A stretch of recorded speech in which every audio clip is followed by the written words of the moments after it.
Linda, General, Mr. Secretary, Mr. Leader, all of the distinguished public officials and others that are here. I am exceedingly impressed by the turnout and the tremendous amount of interest that you have in what is going on in Iran, Iraq, and with the people that we are so concerned about. There's a lot to discuss, but let me begin by focusing on the most serious part of this.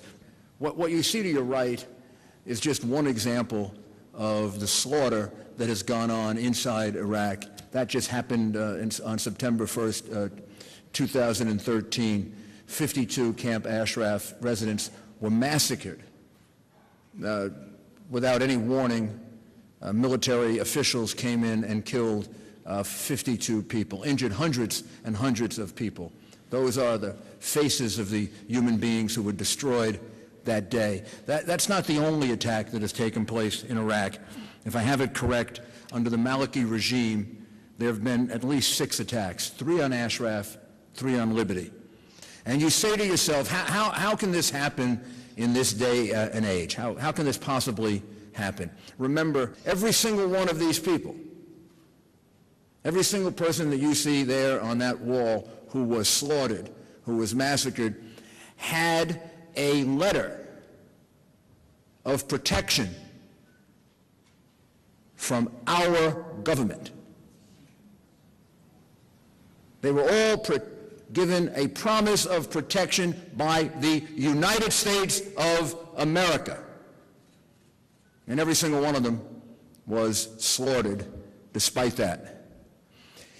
If we fail to be outraged by it, if the Obama administration fails to be outraged by it, if we as citizens fail to be outraged by it, we have lost our honor. We no longer are a country of honor. We're no longer a country that can be respected.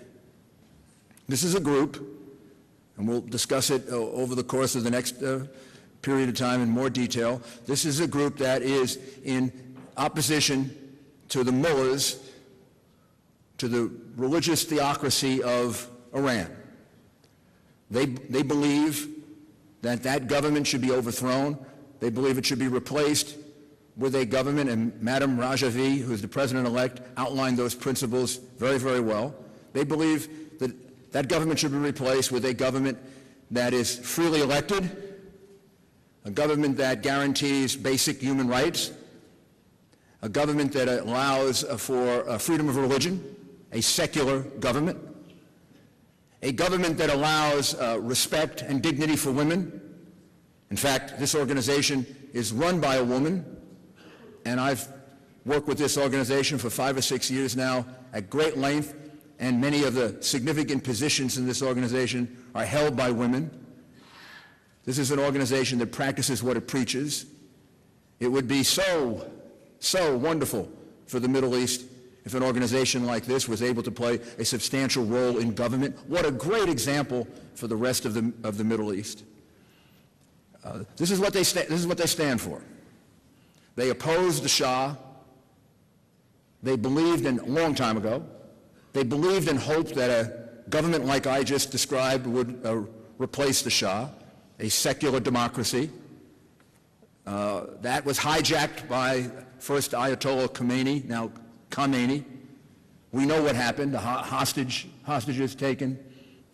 Thousands and thousands and thousands, into the hundreds of thousands of people executed. You saw that in the 70s and the 80s. You saw that on television. You saw the streets of Iran running with blood. That was being done by the people who run Iran today. One of those people that held hostages, that held our American hostages, one of those terrorists that held American hostages, this moderate Iranian regime wanted to send to the United Nations as its UN ambassador, Abu Talabi. Can you imagine that? This man also participated in the assassination of a member of this organization in Rome in about 1993. Over the last number of years, the organization worked hard to try to overthrow the government of Iran, to try to overthrow the theocracy. There were many ups, many downs, And then came the Iraq War. And a group of these patriots were at Camp Ashraf in Iraq. Now the United States was there, and they were promised protection by the United States government. And the United States government has completely reneged and broken that promise, as have the United Nations. Now you ask yourself, well, why is Iraq allowing this to happen? Why is Iraq, at least 6 times in the last several years, entering Ashraf and Liberty and slaughtering these people? Why are they doing that? Do they just not like them? They're doing it because Iraq, and this would be very hard for the administration to accept this, because it shows that President Obama and Vice President Biden have somehow been able to grasp out of the jaws of victory defeat. They were handed in Iraq, in which the surge under the Bush administration and under General Petraeus was working. And what has Iraq become? I hate to say this, because we've sacrificed so much in Iraq. What has Iraq become? Iraq has become a client state of Iran. And if Iran wants some of these people killed, which it does periodically, then Iraq, on its own or with the help of Iranian agents, invades Ashraf or Liberty and kills them. And why is it getting worse now? And this gets us to the negotiations over a nuclear Iran, which is so important for the world, not just for the people in that region. The Obama administration likes to present the narrative, and much of the media does, of an Iran that has become somewhat moderate. Rouhani is a moderate, and he is seeking peace, and he is seeking an Iran that will not have nuclear weapons. Now, first of all, you should know, because it isn't reported adequately in the United States, that according to Amnesty International, more people have been killed in Iran under Rouhani than under his predecessor. They're going through a killing spree inside Iran. Last year, they killed over 700 people. This year, they've slaughtered over 200 people. That's inside Iran. So why are they slaughtering people inside Iran? Why are they doing that? Let me read you this.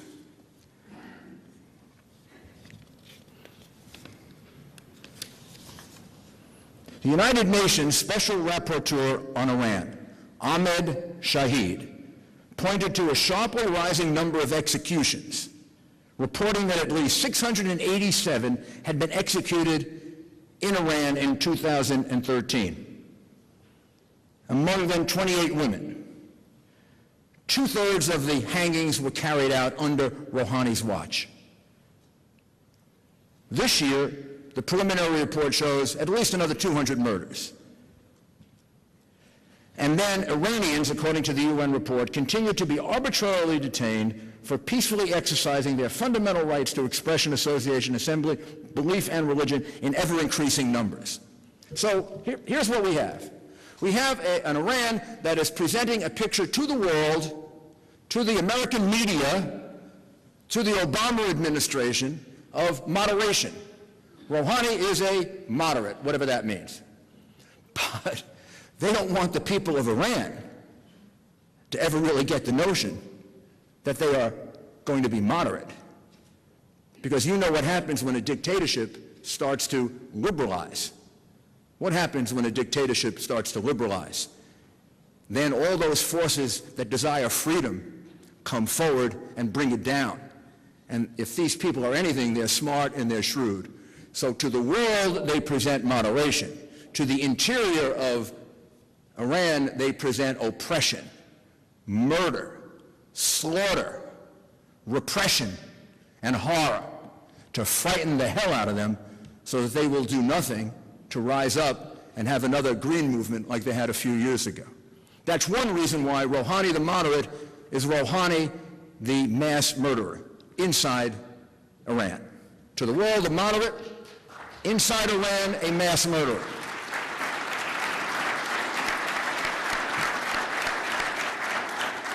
We did it before in 2002, 2003, 2004, 2005.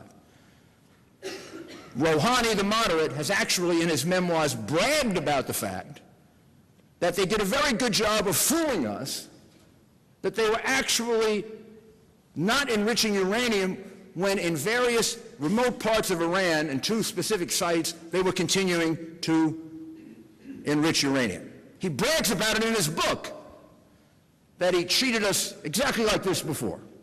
However, on 2 occasions, once in 2003 and then in 2005, they were caught red-handed. They were caught cheating, and they were exposed to the world. Who caught them? The MEK caught them. They were exposed by representatives of the MEK inside Iran who put their lives at risk, some of whom lost their lives in order to do this, and they were exposed to the world as cheaters. This time, they want to make sure they eliminate the people who will be the ones who tell the United States, who tell the UN, who tell the world about what they're doing. They want to make sure they eliminate as many of them as possible and frighten the rest of them into submission. That is the second reason why we have so many slaughters going on right now. That the way you win a negotiation, when you're negotiating with terrorists, dictators, murderers, immoral, amoral people, you have to have more strength than they have.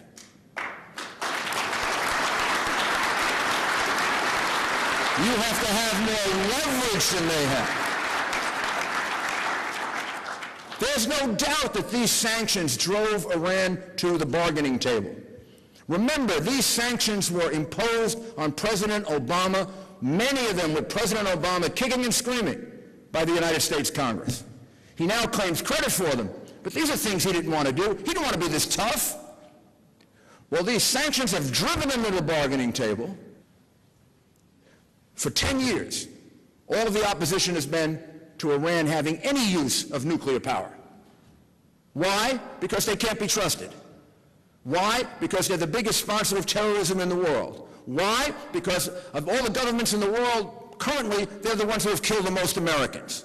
Why? Because they support genocide in Syria. Why? Because they're dedicated to the destruction of the State of Israel. I have to have any more whys as to why they shouldn't have nuclear weapons?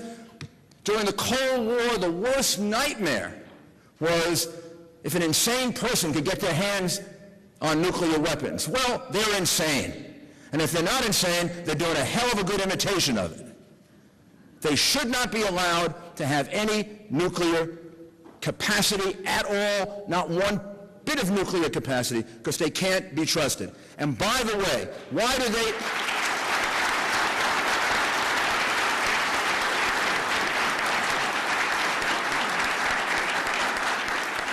And by the way, why do they need the peaceful use of nuclear power?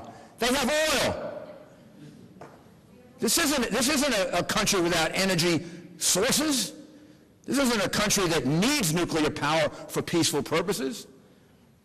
So what can be done about this? What can we do about this? I believe there are several things that can be done, and the United States has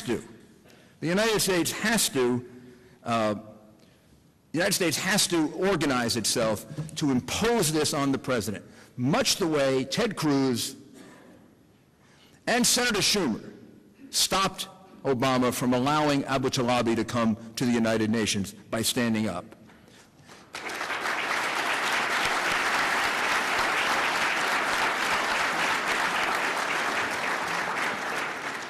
When and if an agreement is presented to the United States Congress, the United States Congress should make certain demands if it's going to agree to any agreement.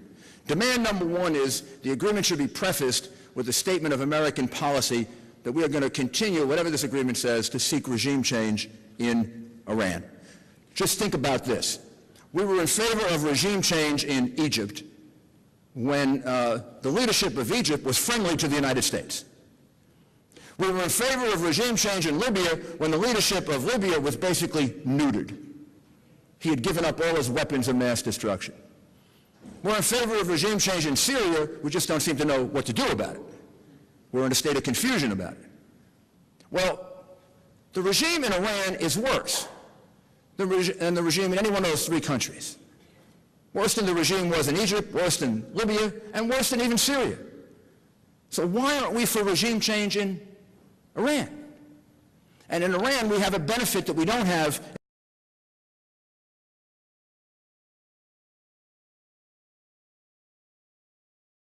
places. Right now, if we're in favor of regime change in Syria, we don't know who to replace the regime with. Here, we know who we're going to get. We know at least in part who we're going to get. We're going to get Madam Rajavi. We're going to get the people who stand for these principles of a constitution, democracy, a rule of law, women being allowed in government, a non-nuclear Iran. We know what we're going to get.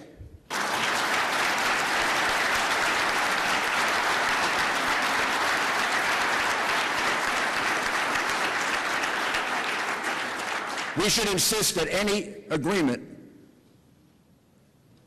say that Iran can have no nuclear capacity of any kind. None. That Iran must release its political prisoners. And that Iran has to allow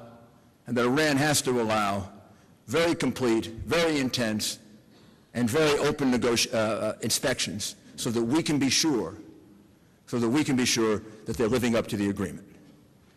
And this is why we're here, because we want people educated about this, we want people to know this, and most importantly, we have to rise up and we have to redeem the honor of our country. And we have to demand that these people who have been left behind, these people who were promised protection, these people who have so far lost so many people, so many killed, that these people are immediately given refuge in the United States of America. And I don't want to be ashamed of my country. If we make a promise, then we should keep our promise.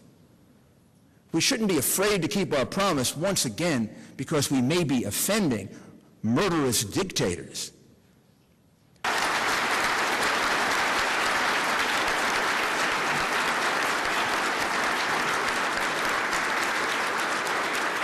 So I conclude, as I always do, because I know this is going to be played in Camp Liberty at some point in the next few days. And I want to say a special word to the people in Camp Liberty. You and I are deeply involved in this, and I hope many of you become deeply involved in it, but our lives are not at risk, theirs are. And when the history of Iran is written, and when Iran becomes a free and democratic country, as it will become, I don't know when, it could be sooner, it could be later, it could be much sooner than we think. That's happened before in these situations. It could be somewhat later than we think. But Iran will become a free country. Then it